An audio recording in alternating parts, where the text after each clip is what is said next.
Today we're going to show you how to fix or replace a stove knob that won't turn on. We have a Whirlpool stove and oven. You can see ours won't turn on, it slides off. You can't turn it on or off. If you take it off and turn it around, you can see that it's missing a little piece in the back, a flat piece. It's supposed to have a flat piece so that it will push this knob in and turn the stove on. The first thing you're going to want to check before you buy the new replacement knob is there's this little black piece that can sometimes get pushed off your knob. You can see it slides on and off. So if you want to go ahead and take that piece off, you can reinsert it into your knob. You just want to make sure that that piece is in there, otherwise your knob will not be able to turn the stove on and off. It will just spin round and round. So now you can see that that little flat piece of the knob is back, and you can go ahead and put it back on. And then once again, you can turn your stove back on. You can hear it click on and off.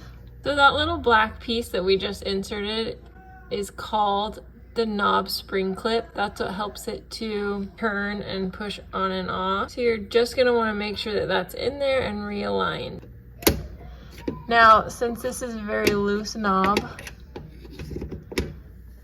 we're just going to go ahead and replace it. So you're going to want to take the knob off, and then you're going to also want to remove that little black piece. It's called the knob spring clip. We went online and we ordered, ours is a Whirlpool stove oven, and we just ordered it online. You'll want to look for your model number on your stove.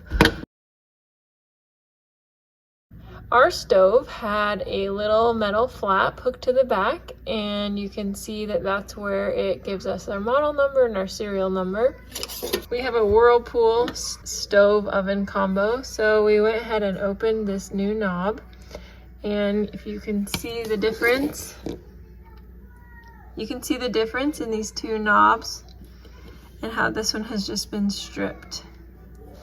What we're going to go ahead and do is line up the knob. You can see that this has a little flat piece here, and we're going to go ahead and install this new knob. So you just go ahead, make sure it lines up. You're just going to want to go ahead and push it so that it lines up with the other knobs, and then you can easily turn the stove top off and on again. And now you can see it doesn't pull off as easily. It turns our stove on and off.